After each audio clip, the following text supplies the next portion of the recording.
अस्सलाम स्टूडेंट्स। हमारा आज का लेक्चर है force on a moving charge in a magnetic field. ठीक है, इससे पहले इसी चैप्टर का फर्स्ट लेक्चर जो है वो जो हमने डिस्कस किया था कि force on a current carrying conductor in a magnetic field, तो उसकी वैल्यू थी ये, हमने ये इसको पढ़ा हुआ है कि एक करंट कैरिंग कंडक्टर जिसकी लेंथ एल है, अगर उसको मैग्नेटिक फील्ड बी के परपेंडिकुलर जो है वो रखा जाए तो उसके ऊपर एक फोर्स जो है वो अमल करती है। वो फोर्स जो है वो हमने इस इक्वेशन की मदद से निकाल ली। ठीक है, अब हम एक्चुअली उसी करंट कैरिंग कंडक्टर की बात कर रहे हैं। करंट कैरिंग कंडक्टर के अंदर एक्चुअली क्या हो रहा होता है, उसके अंदर चार्ज मूव कर रहे होते हैं। तो इट मीन्स कि बेसिकली जो फोर्स लग रही होती है वो तो उन चार्ज के ऊपर लग रही होती है। ठीक है, और वही फोर्स जो है वो आज हमने कैलकुलेट करनी है इसी इक्वेशन की मदद से, जो इक्वेशन हम पहले पढ़ चुके हैं। ठीक है, तो एक्चुअली जब भी एक चार्ज पॉजिटिव हो या नेगेटिव, वो अगर मैग्नेटिक फील्ड में मूव करेगा तो उसके ऊपर जो है वो फोर्स लगेगी, वो उस फोर्स की वैल्यू होगी ये, और ये हमारा आज का टॉपिक है। इसी को हमने प्रूव करना है। इसकी डायरेक्शन कैसे फाइंड आउट करनी है, कैसे इसके फार्मूले को हमने ड्राइव करना है। ठीक है, और इसके कुछ इंपॉर्टेंट जो है वो की पॉइंट जो आपको एमसीक्यू में और शॉर्ट क्वेश्चन को सॉल्व करने में हेल्प कर सकते हैं, वो हम डिस्कस करेंगे। ठीक है, तो चलें हम फिर शुरू करते हैं। यहाँ पे हमारे पास एक कंडक्टर है और इस कंडक्टर की लेंथ जो है वो एल है और इसका एरिया जो है वो ए है, और ये मैग्नेटिक फील्ड में पड़ा हुआ है और मैग्नेटिक फील्ड की डायरेक्शन जो है वो इस तरह से है। ठीक है, तो उसके बाद हमने एक्चुअली इस कंडक्टर के अंदर मौजूद चार्ज कैरियर पे फोकस करना है। ठीक है, तो यहाँ पे हम ले रहे हैं एक चार्ज और ये जो है वो कन्वेंशनली हम पॉजिटिव ले रहे हैं। ठीक है, कंफ्यूज नहीं होना कि करंट तो इलेक्ट्रॉन की वजह से होता है, हम बस समझने के लिए जो है वो यहाँ पे पॉजिटिव चार्ज को कंसीडर कर रहे हैं। ठीक है, तो ये पॉजिटिव चार्ज किधर मूव कर रहा होगा, अगर इलेक्ट्रॉनिक करंट जो है, या हम ये कह लें कि सॉरी जो हमारा कन्वेंशनल करंट है उसकी डायरेक्शन ये है, तो हमारे पॉजिटिव चार्ज की जो वेलोसिटी होगी वो भी इसी डायरेक्शन में होगी। और यहाँ पे ये यहाँ पे शो किया हुआ है एक चार्ज के गिर्द। ठीक है, ये कि उसकी वेलोसिटी जो है वो इस डायरेक्शन में है और मैग्नेटिक फील्ड जो है वो इस डायरेक्शन में, और अब हम ये देखेंगे कि इस पे फोर्स जो है वो किस डायरेक्शन में लग रही है। ठीक है, तो हमने कहा कि एरिया जो है वो ये है, लेंथ जो है वो कंडक्टर की एल है। ठीक है, और उसके बाद जो है हम नेक्स्ट जो है वो देखते हैं, तो हमारा वॉल्यूम क्या होगा, उस कंडक्टर का वॉल्यूम क्या होगा, ए एल। तो अगर उसके अंदर बहुत सारे चार्ज कैरियर प्रेजेंट हैं, हम कह रहे हैं कि number of charge carrier per unit volume जितने प्रेजेंट हैं वो एन है, तो total number of charge carrier जो है वो फिर इस वॉल्यूम में कितने हो सकते हैं, एन ए एल। एक होगा तो एक से मल्टीप्लाई कर देंगे, 10 होगा तो सारी सी बात है ज़्यादा होंगे, 10 से मल्टीप्लाई कर देंगे। तो इसलिए total number of charge carriers in the wire segment जिसकी लेंथ एल है, जिसका वॉल्यूम वी है, जो कि ए एल के बराबर है, उसके अंदर कितने number of charge carriers total होंगे, एन ए एल। ठीक है, उसके बाद जो चार्ज कैरियर उसके अंदर मौजूद हैं, उन चार्ज कैरियर की जो वेलोसिटी है वो v है, और उन चार्ज कैरियर के ऊपर चार्ज जो है वो q है। तो टोटल चार्ज हमारे पास कितना होगा, एक चार्ज के ऊपर चार्ज q है और यहाँ पे बहुत सारे चार्ज प्रेजेंट है जिनको हमने n कहा है। तो टोटल चार्ज जो उस वक्त उस वायर सेगमेंट के अंदर जिसका वॉल्यूम जो है वो NaL है, उसके अंदर जो टोटल चार्ज होगा उसकी वैल्यू क्या होगी, delta Q is equal to NaL। Q भी साथ आप मल्टीप्लाई कर देंगे। ठीक है, क्योंकि क्यू एक चार्ज के लिए, फिर इस तरह बहुत सारे चार्ज कैरियर्स हैं, तो इसके लिए हम जो है वो क्यू के साथ मल्टीप्लाई करेंगे और टोटल जो है वो हमारे पास आ जाएगा डेल्टा क्यू, जो टोटल चार्ज होगा उस पूरी वायर सेगमेंट पे, उस पूरे कंडक्टर पे। ठीक है, उसके बाद वेलोसिटी के लिए रिलेशन देखें कि अगर हमारे जो हमारा कंडक्टर है उसकी लेंथ एल है और एक चार्ज कैरियर जो है वो मूव कर रहा है, तो वो कितना डिस्टेंस कवर करेगा, एस कितना डिस्टेंस कवर करेगा, एल जितना डिस्टेंस कवर करेगा वो एल के बराबर होगा, यानी एस एल के बराबर होगा, और इसको कवर करने के लिए जितना टाइम लेगा वो टी होगा। तो हम इस इक्वेशन की मदद से जो है वो वेलोसिटी जो है वो फिर फाइंड आउट कर सकते हैं। ठीक है, वेलोसिटी क्या होती है, v is equal to S divided by T. तो s जो है वो l के बराबर है, तो यहाँ पे t, तो l ओवर t जो है वो यहाँ पे वेलोसिटी, और यहाँ से हम टाइम भी कैलकुलेट कर सकते हैं। ठीक है, अगर हमारे पास total charge carrier delta Q है तो जो करंट होगा वो होगा delta Q divided by delta T. यहाँ पे डेल्टा क्यू की वैल्यू पुट कर दें और डेल्टा टी की वैल्यू जो भी मैंने आपको बताई कि इक्वेशन से आपने कैसे निकालनी है, S is equal to V T वाली इक्वेशन से निकालनी है। एस जो है वो टोटल डिस्टेंस है, एक कंडक्टर की लेंथ एल है तो टोटल डिस्टेंस एल ही होगा। S is equal to V T, और टी जो है वो फिर हमारे पास क्या आ जाएगा, V divided by L divided by V. तो ये यहाँ टी की वैल्यू जो है वो आप यहाँ पे पुट कर सकते हैं, ठीक है।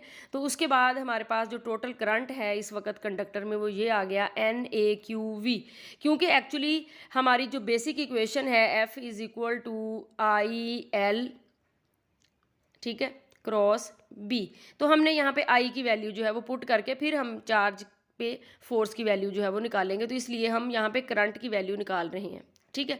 तो यहाँ पे ये हमारे पास करंट की वैल्यू आ गई। उसके बाद बेसिक इक्वेशन जो है वो हमारी ये हो गई, इसको जो है वो हम यूज़ करेंगे।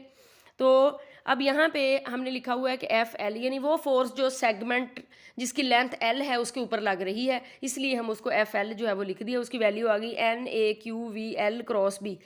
अब एक और इम्पोर्टेंट जो है वो चीज़ है कि अगर कंडक्टर की लेंथ जो है वो एल है और वो लेंथ को हमने करंट की डायरेक्शन में जो है वो हमने रखा हुआ है, तो हमने शुरू में जब अगर आपने वो लेक्चर लिया हुआ है, लेक्चर समझा हुआ है, तो हमने कहा था क्योंकि हमने एक्चुअली क्रॉस प्रोडक्ट बनाना होता था एल और बी के दरमियान, तो एल को जहाँ पे हमने एक वेक्टर के तौर पे कंसीडर किया हुआ था कि एल की वही डायरेक्शन होगी जो कि हमारे पास करंट की डायरेक्शन होगी। तो यहाँ पे जो करंट की डायरेक्शन है एक्चुअली वही चार्ज पार्टिकल की वेलोसिटी की भी डायरेक्शन है और वही एल की डायरेक्शन है। तो इसलिए हम जो एल यूनिट वेक्टर एल की डायरेक्शन को शो करेगा, हम कह सकते हैं कि वो यूनिट वेक्टर एक्चुअली वेलोसिटी की डायरेक्शन के लिए भी होगा, यानी दोनों आपस में जो है वो बराबर होंगे। ये चीज़ आपने यहाँ पे याद रखनी है, ठीक है। L unit vector actually L की डायरेक्शन के लिए, और एल की डायरेक्शन वही है जो करंट की है, और हमने कहा कि जो चार्ज पार्टिकल मूव कर रहा है उसकी वेलोसिटी की भी वही डायरेक्शन है सेम। तो फिर हम ये इक्वेशन जो है वो ऐसे हम इसको बराबर जो है वो कर सकते हैं कि L unit vector is equal to V unit vector, यानी वेलोसिटी का जो यूनिट वेक्टर होगा उसकी भी वही डायरेक्शन होगी, क्योंकि सबकी डायरेक्शन जो है वो करंट की डायरेक्शन में है, ठीक है। तो यहाँ पे ये इक्वेशन जो है वो हम यूज़ करेंगे, L unit vector is equal to V unit vector, ठीक है। अब यहाँ पे अगर आप वेक्टर की लिखें कि एक एल वेक्टर किसके बराबर होता है, तो एल की मैग्नीट्यूड और एल का यूनिट वेक्टर इसी के बराबर होता है ना। कोई भी वेक्टर जब आप उसको लिखते हैं तो उसका फार्मूला ये है मैग्नीट्यूड और उसके साथ जो है वो उसका यूनिट वेक्टर। अब ये वाला जो है वो अगर हमने इसको यूनिट वेक्टर वी के बराबर कर दिया है तो यहाँ पे आप इसको वी लिख सकते हैं, ठीक है। यानी ये वाली तो हो गई मैग्नीट्यूड और ये वाला हो गया यूनिट वेक्टर। तो इसको जो है वो आप एल और इसको जो है वो हमने वी के बराबर किया है, तो इसको आप वी के बराबर जो है वो कर सकते हैं। यानी जहाँ पे इक्वेशन में एल वेक्टर लिखा हुआ है उसके साथ रिप्लेस आप कर सकते हैं एल वी यूनिट वेक्टर, और यही यहाँ पे जो है वो लिखा गया है, ठीक है। तो यहाँ पे अगर हम करेंगे, यहाँ पे अब जो एल है ये मैग्नीट्यूड हो गई है और वी जो है वो यहाँ पे यूनिट वेक्टर है, और यहाँ पे ये वाला जो वी है ये वी की मैग्नीट्यूड है। अगर हम एल को इधर से ब्रैकेट से बाहर निकाल लें तो हमारे पास वी की मैग्नीट्यूड और वी का यूनिट वेक्टर आ जाएगा, और ये तो फिर वी के वेक्टर का फार्मूला हो गया। तो यहाँ पे इसको हम फिर रिप्लेस कर सकते हैं वी वेक्टर से। तो अब हमारी इक्वेशन जो है वो क्या बन गई कि वी क्रॉस बी, यानी चार्ज पार्टिकल की वेलोसिटी जब मैग्नेटिक फील्ड के परपेंडिकुलर होगी तो उसके ऊपर जो है वो फोर्स लगेगी, ठीक है। ये फोर्स क्योंकि तमाम जो है वो यानी चार्ज पार्टिकल के लिए है जो उस सेगमेंट ऑफ लेंथ एल और वॉल्यूम ए एल के में प्रेजेंट है इस वक्त, तो हमने एक सिंगल चार्ज के ऊपर हम निकालनी है, तो हम सिंगल चार्ज के लिए जो है वो हम इसको एन ए एल के ऊपर जो है वो डिवाइड कर देंगे, ठीक है। जो फोर्स लेंथ एल के ऊपर लग रही है सिंगल के लिए जो है वो हम उसको जो उसका टोटल वॉल्यूम था उसके ऊपर जो है वो हम डिवाइड कर देंगे, ठीक है।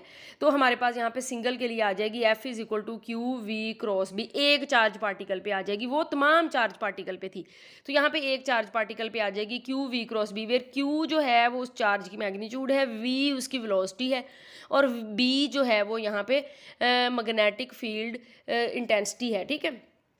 तो अब यहाँ पे अगर हम इसकी डायरेक्शन की बात करें कि इसकी डायरेक्शन क्या होगी, तो यहाँ पे ऊपर जो है वो हमने देखा कि इसको राइट हैंड रूल की मदद से भी फाइंड आउट किया जा सकता है, ठीक है। राइट हैंड रूल आपको बहुत जो है वो हेल्प करता है इस तरह के वेक्टर की जो डायरेक्शन जो है वो उसको फाइंड आउट करने में। यहाँ पे भी अगर आपकी फिंगर एक वेलोसिटी को एक वेक्टर को शो कर रही है और आपकी जो थंब है दूसरे वेक्टर को शो कर रहा है, तो जो आपकी पाम का जो वेक्टर बाहर की तरफ होगा वो आपको थर्ड वेक्टर की डायरेक्शन के बारे में में बताएगा। यहाँ पे मैं कुछ और भी यानी एक पिक्चर्स जो है वो ऐड कर दूँगी, जिससे आपको मज़ीद इसकी डायरेक्शन के बारे में पता चल जाएगा, ठीक है। और यहाँ पे एक और इम्पोर्टेंट जो है वो पॉइंट लिखा हुआ है कि जो भी चार्ज पार्टिकल मैग्नेटिक फील्ड में मूव करता है उसकी वेलोसिटी की डायरेक्शन बदलती है, लेकिन उसकी मैग्नीट्यूड जो है वो नहीं बदलती, ठीक है। यानी जो मैग्नेटिक फोर्स उस वक्त उसके ऊपर लग रही होती है, मैग्नेटिक फोर्स किसी भी चार्ज पार्टिकल के ऊपर जिसकी वेलोसिटी v है और वो परपेंडिकुलरली b के ऊपर पड़ा होता है, तो मैग्नेटिक फोर्स जो है वो इस डायरेक्शन में अमल करती है, ठीक है। और ये फोर्स जो है वो उसको डिफ्लेक्ट कर देती है, ठीक है, उसके पाथ को स्ट्रेट से, यानी ऐसे स्ट्रेट जा रहा होता है, जैसे ही मैग्नेटिक फील्ड में एंटर होता है तो उसको डिफ्लेक्ट कर देती है, उसकी डायरेक्शन को बदल देती है, मैग्नीट्यूड को जो है वो नहीं बदलती। ये आपने ज़हन में रखना है, ठीक है। उसके बाद नेक्स्ट जो है वो अगर हमारे पास नेगेटिव चार्ज होता है तो हम यहाँ पे ई की जगह पे माइनस ई पुट कर देंगे, अगर पॉजिटिव है तो यहाँ पे पॉजिटिव ई पुट कर देंगे। अगर एक के ऊपर फोर्स जो है वो अपवर्ड लग रही है तो दूसरे के ऊपर डाउनवर्ड लगेगी, यानी पॉजिटिव चार्ज जो है वो एक इस तरह की डायरेक्शन में चला जाएगा और नेगेटिव चार्ज जो है वो इस डायरेक्शन में चला जाएगा, ठीक है।